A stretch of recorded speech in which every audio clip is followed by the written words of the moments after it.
नमस्कार, आप देख रहे हैं नेशनल स्पेशल। मैं हूं आपके साथ रेखा मिश्रा। बुलेटिन की शुरुआत करेंगे जम्मू कश्मीर में दूसरे चरण के तहत हो रहे चुनाव की। दरअसल जम्मू कश्मीर में दूसरे चरण के तहत सुबह 7 बजे से ही वोटिंग जो है वो हो रही है और कुल 26 सीटों पर वोट डाले जा रहे हैं। सुरक्षा के बीच बड़ी संख्या में लोग वोट डालने के लिए पहुंच रहे हैं। ऐसे में अलग अलग जगहों से बेहतरीन तस्वीरें जो है वो भी नज़र आ रही है। लोगों की लंबी कतारें जो हैं वो इस वक्त तस्वीरों में नज़र आ रही है। जम्मू कश्मीर विधानसभा चुनाव की अगर हम बात करें तो ये चुनाव बेहद ही महत्वपूर्ण है और 1 बजे तक के वोटिंग परसेंटेज की बात करें तो 1 बजे तक 36.93% जो है वोटिंग हुई है।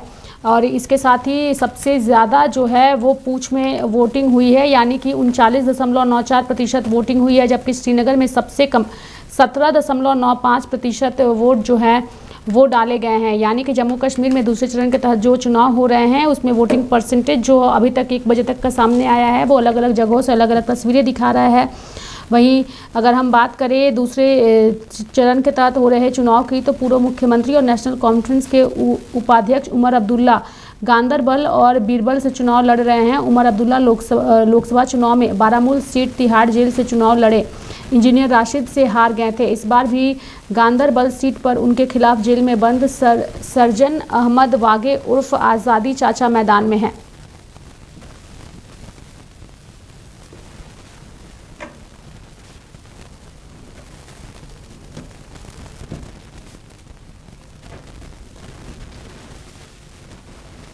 जम्मू और कश्मीर विधानसभा चुनाव के दूसरे चरण के मतदान को लेकर मुख्य चुनाव आयुक्त राजीव कुमार ने भी खुशी जाहिर की है और कहा है कि लोग बड़ी संख्या में मतदान करने के लिए घरों से निकल रहे हैं। That the voting is taking place in entire valley and in Jammu with extreme fervor and enthusiasm. So just see अगर आप ये दिखा सकें किस तरीके की लाइनें वहाँ लगी हुई हैं और be it the valley of Srinagar, be it under the trees of Chinar, be it the high mountains, peaks from where the calls used to come for disruption. Everywhere there are people around, long queues since morning, and even in areas where there used to be calls for boycott, there is an enthusiasm. People are giving a statement, a running statement, a standing ovation to the democracy, to the Jamhuriyat by standing so peacefully in the queues, waiting for their turn. And this is what is the history in making in J&K. It's a real history. It's for the world to see that how the elections can take place peacefully, in a very peaceful, fair, absolutely inducement-free manner. We challenge that anyone. And today there are a large number of diplomats also around in the area from different countries to see for themselves freely as to what is happening in the J&K, and it's state after state. It is happening. It happened in every state. It happened in the LWE areas in the general election. It happened in entire northeast. It happened everywhere. Wherever there were the fissures, wherever there were the possibilities of conflict. People are now, since the 2024 election or even before, when the Chhattisgarh election took place, assembly elections, people are now making a statement that it is not through the ballot, it is through the bullet that they believe in. They believe in writing their own history, their own destiny they want to write themselves. They want to be participative in that. And this is what is an environment. These are what are the rituals to be seen, to be believed, and to be celebrated as a festival of democracy world over. They are creating, see the crowd, so peaceful, and the shine in their eyes, as if they are waiting for their own history to be written by themselves. So this is what it is. We showed you, we gave a glimpse of what we do whole day here during the election day. We have started this practice very recently. We called you during counting times in counting day in the 2024 election, and this is what we are showing you live. BJP की लोकसभा सांसद और Hindi cinema की कलाकार कंगना रनौत ने अपने बयान पर U turn लेते हुए एक वीडियो जारी किया है। उन्होंने सोशल मीडिया पर पोस्ट किए गए वीडियो में कहा है कि कृषि कानूनों के संबंध में अपनी पार्टी के साथ मैं खड़ी हूं और अपने शब्द वापस लेती हूं। नमस्ते दोस्तों, पिछले बीते कुछ दिनों में मीडिया ने मुझसे फार्मर्स लॉ पे कुछ सवाल किए और मैंने ये सुझाव दिया कि किसानों को फार्मर्स लॉ वापस लाने का प्रधानमंत्री जी से निवेदन करना चाहिए। मेरी इस बात से बहुत सारे लोग निराश हैं और डिसअपॉइंटेड हैं।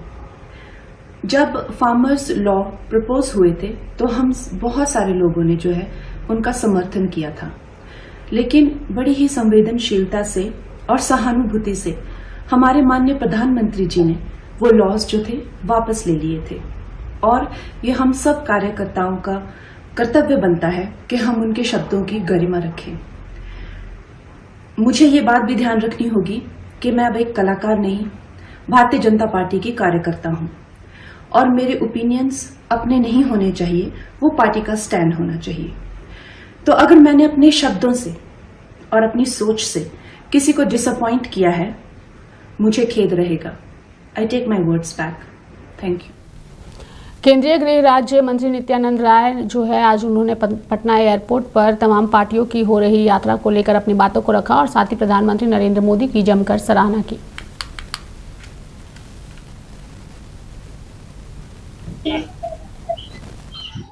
सभी पार्टी के लोग यात्रा पर निकलने वाले हैं। लोकतंत्र है, यात्रा में तो अधिकार सबको है, लेकिन जनता किसको स्वीकार करती है? जनता माननीय प्रधानमंत्री आदरणीय नरेंद्र मोदी जी के भगीरथ प्रयास से विकास की गंगा जो देश में बह रही है और बिहार में बह रही है, और तो माननीय प्रधानमंत्री आदरणीय नरेंद्र मोदी जी के आशीर्वाद से और बिहार के मुख्यमंत्री माननीय नीतीश कुमार जी के नेतृत्व में जो बिहार का विकास हो रहा है, जनता उसको स्वीकार करेगी।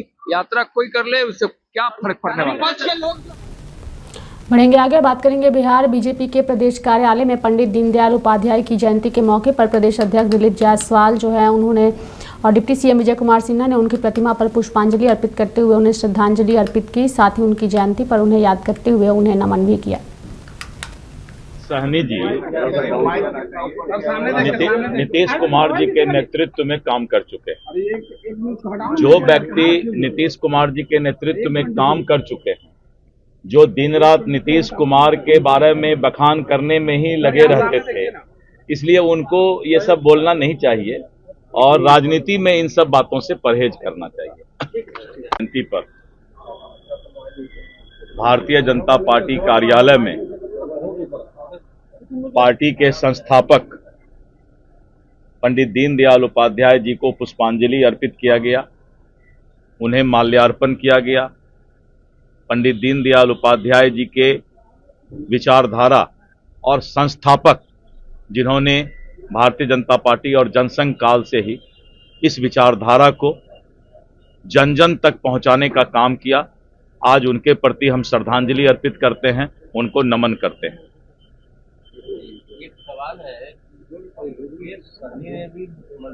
एक बार पहले इस पर ले लीजिए ना सर। मुंबई से आए हैं, सन ऑफ मल्लाह कहते थे, लेकिन एक भी मल्लाह को टिकट नहीं देते थे। सारे सीट किसको हवाले करते थे? जो माल देता था। और जिसके साथ दोस्ती किए, सोने के चम्मच लेकर जन्म लेने वाले नेता प्रतिपक्ष तेजस्वी यादव जी चार्टर्ड विमान पर बर्थडे मनाते हैं, पिकनिक मनाते हैं। बिहार के मुख्यमंत्री नीतीश कुमार जी कभी चार्टर्ड विमान पर पिकनिक नहीं मनाए। इस उम्र में भी जितना दौरा इनका जिलों में होता है, विभागों की समीक्षा होती है, पूरी मुस्तैदी के साथ ये सजग रहते हैं सत्ता और सरकार चलाने के लिए। जो हड़बड़ी में है वो बहाना ढूंढ रहे हैं, कभी उम्र का, कभी बीमारी का, कभी अराजकता और अपराध और भ्रष्टाचार का। लेकिन मैं बता दूं कि ये अपराधी और भ्रष्टाचारियों के साथ संग रहने वाला लोग कभी बिहार का हितैषी नहीं है।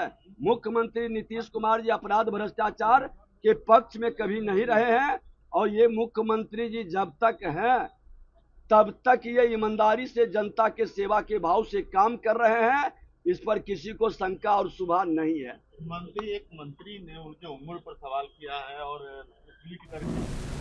बिहार में डेंगू का डंक जो है वो पैर पसार रहा है। बिहार के कई जिले डेंगू की चपेट में हैं। खुद राजधानी पटना में डेंगू के सैकड़ों मामले सामने आ रहे हैं। डेंगू के डंक का आलम यह है कि अब तक 4 लोगों की मौत भी डेंगू से हो चुकी है और अब डेंगू पर सियासत भी शुरू हो गई है। एक तरफ जहां तेजस्वी यादव सरकार के स्वास्थ्य विभाग पर गंभीर आरोप लगा रहे हैं, तो वहीं दूसरी तरफ बीजेपी के प्रवक्ता तेजस्वी को आईना दिखा रहे हैं और डेंगू के डंक से बचाव का उपाय बता रहे हैं। क्या कुछ कह रहे हैं भाजपा प्रवक्ता प्रभाकर मिश्रा, आइए आपको सुनाते हैं। सितंबर से लेकर दिसंबर के शुरुआती दिनों में हर वर्ष डेंगू का प्रकोप देखा जाता है, लेकिन इससे घबराने की जरूरत नहीं है। डेंगू से निपटने के लिए राज्य सरकार ने दोहरे स्तर पर तैयारी की है। पहला, डेंगू से बचने के लिए गली मोहल्ले में फॉगिंग की जा रही है ताकि डेंगू फैलाने वाले मच्छरों का लार्वा नष्ट हो जाए। साथ ही डेंगू से बचाव के लिए लोगों को जागरूक किया जा रहा है और बचाव के तरीके बताए जा रहे हैं। दूसरी तरफ डेंगू के मरीजों के इलाज के लिए अस्पतालों में पुख्ता व्यवस्था की गई। राजधानी पटना समेत प्रदेश के अन्य अस्पतालों में डेंगू वार्ड बनाए गए हैं, जहां डेंगू के मरीजों के लिए बेड रिजर्व है। जिला अस्पतालों में 5-5 बेड, जबकि पीएससी सामुदायिक स्वास्थ्य केंद्रों पर भी 2-2 बेड के मरीजों के लिए आरक्षित किए गए हैं।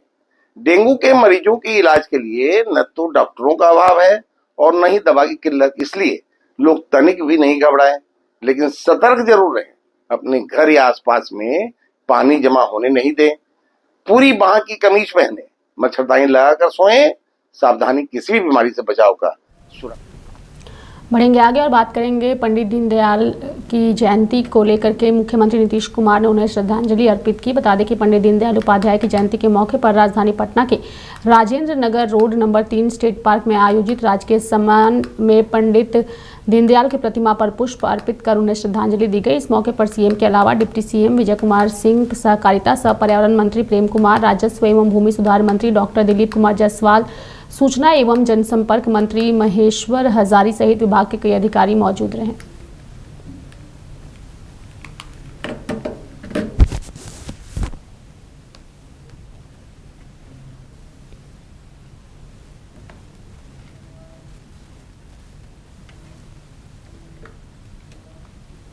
बढ़ेंगे आगे, बात करेंगे भागलपुर की। भागलपुर के सबौर प्रखंड के मसाड़ू गांव का अस्तित्व अब खत्म होने की कगार पर है। गांव के 30% घर गंगा में विलीन हो चुके हैं, जबकि और 30% घर गंगा के मुहाने पर है। अगले 24 घंटे के अंदर आशंका जताई जा रही है कि 10 से अधिक घर गंगा में विलीन हो जाएंगे। महज 10 मिनट में 3 पक्का मकान गंगा में विलीन हो गया है और देखते ही देखते पीड़ितों के जिंदगी भर के पसीने जो हैं वो आंसू में तब्दील हो गए हैं।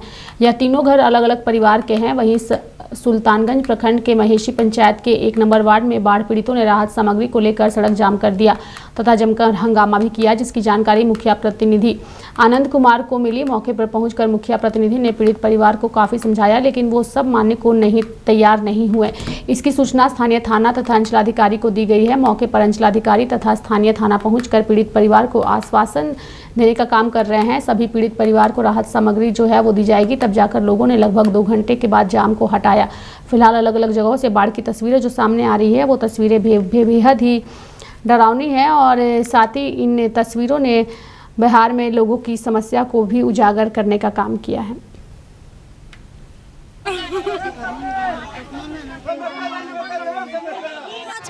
हाय गमम डुबलाज के सब हाइलिन डुबलाज कुछ नहीं देले छ मुखिया वार्ड में कुछ नहीं देले छ। दुर्गा स्थान घोषित कर देले छ। सुखा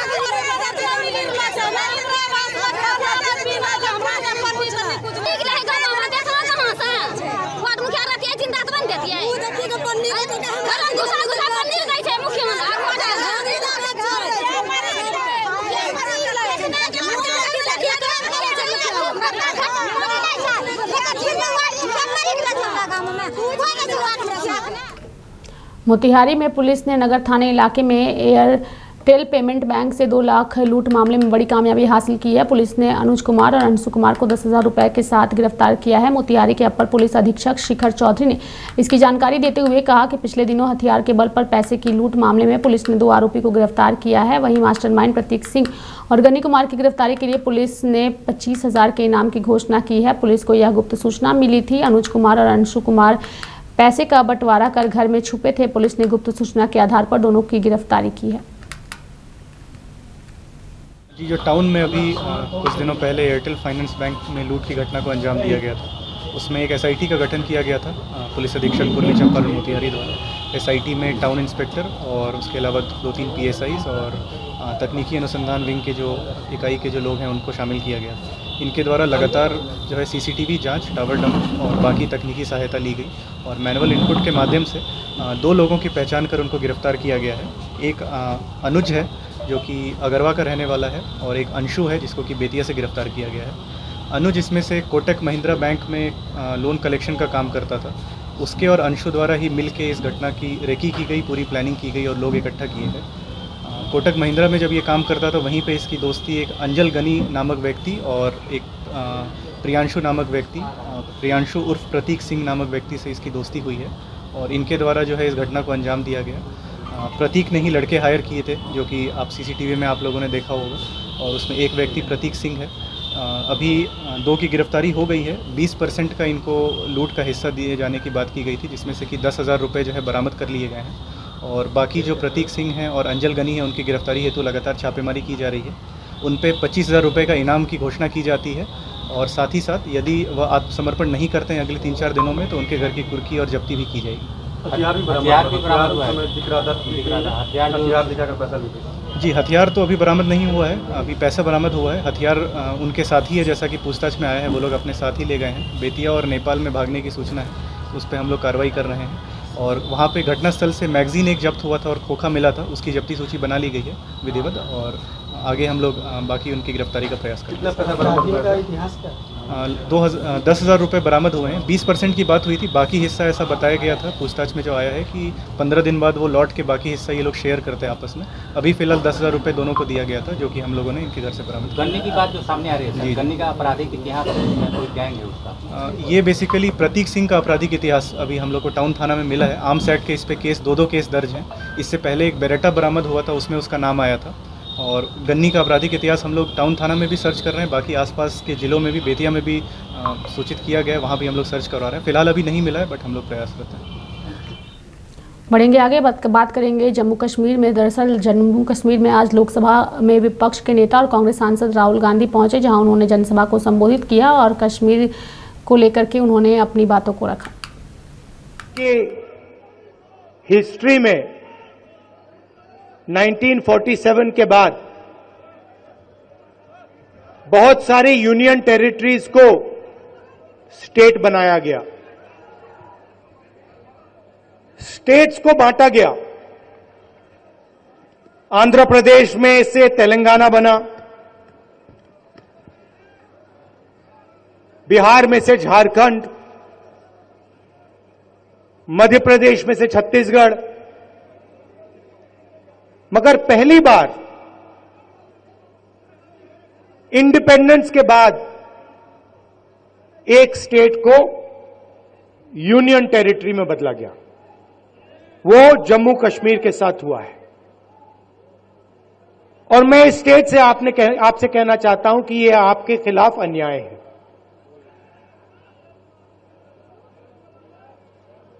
आपका लोकतांत्रिक हक आपसे छीन लिया गया है और आज जम्मू कश्मीर को जम्मू कश्मीर के लोग नहीं चलाते हैं। आज जम्मू कश्मीर को दूसरे स्टेट के लोग चलाते हैं।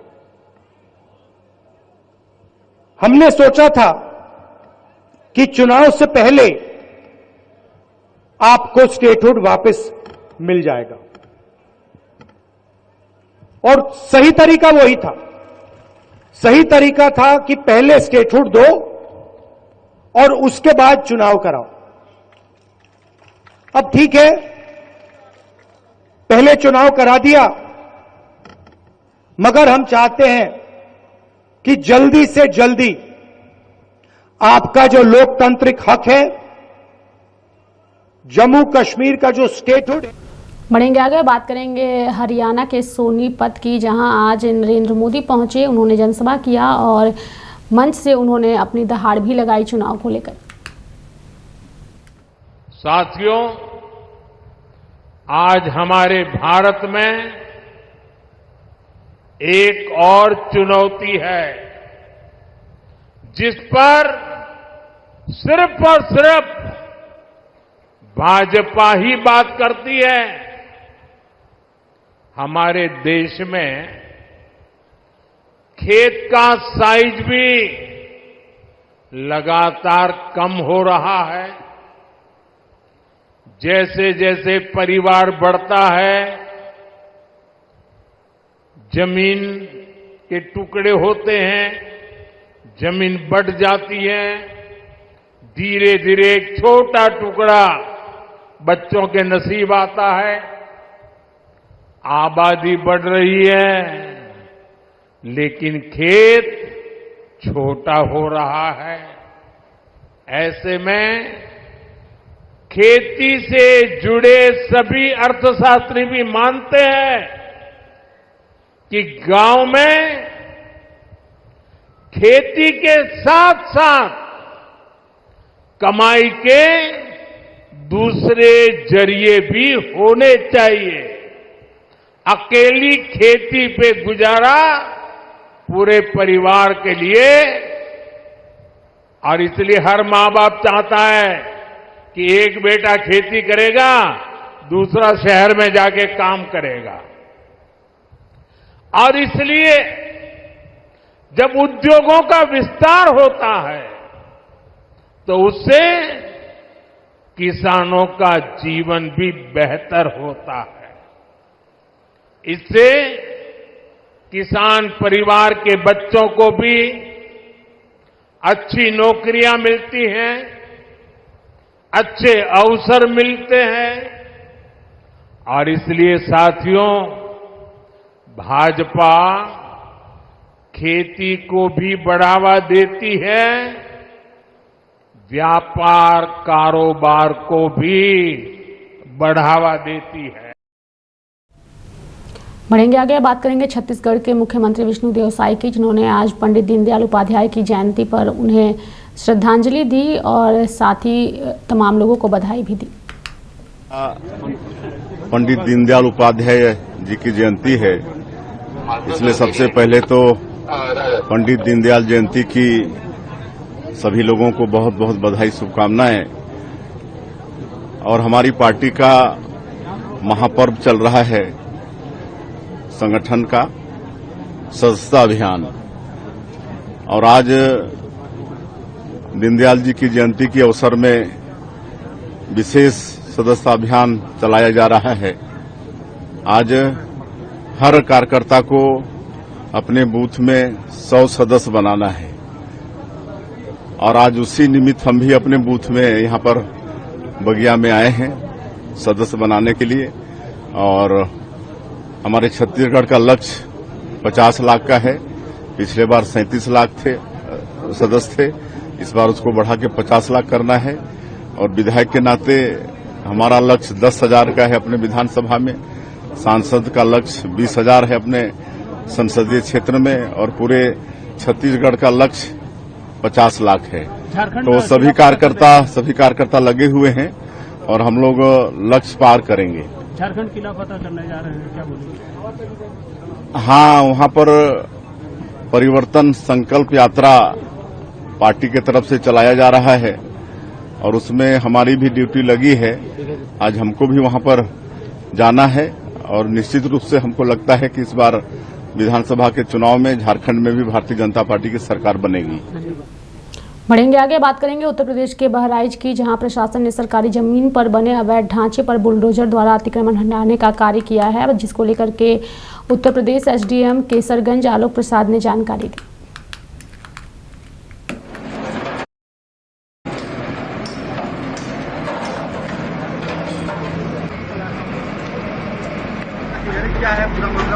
ये जो कार्रवाई हो रही है वो सरकारी भूमि पर 3 गाटा संख्या थी जिस पर अतिक्रमण था। उसमें हाईकोर्ट का आदेश था कि उसको जल्द से जल्द अतिक्रमण मुक्त किया जाए। उसी क्रम में ये कार्रवाई की जा रही है। और कितने मकान हैं? इसमें 23 स्ट्रक्चर हैं, जिसमें से 11 दुकानें थी और 4 लगभग ऐसी जगह हैं जहाँ लोग नहीं रहते पर बाउंड्री वॉल वगैरह से घिरा हुआ जगह था, पशु शेड थे। बाकी 8 के करीब मकान हैं, तो उन पर कार्रवाई की जा रही है। प्रॉपर नोटिस वगैरह दे दिया गया था, लोगों ने अपने मकान खाली कर लिए हैं और तत्पश्चात ये कार्रवाई की जा रही है। तो कोई इसमें शिकायत हुई थी क्या? इसमें एक पक्ष था हदीस, वो लोग हाईकोर्ट गए थे सरकारी भूमि पर अतिक्रमण के मामले में, उनके माध्यम से हाई कोर्ट का आदेश आया था कि जल्द से जल्द प्रशासन इस सरकारी भूमि को अतिक्रमण मुक्त कराया जाए। उसी क्रम में ये कार्रवाई होगी। ठीक। तो मेरे साथ नेशनल स्पेशल में अभी के लिए इतना ही। आप देखते रहिए लाइव इंडिया हर पल। नमस्कार।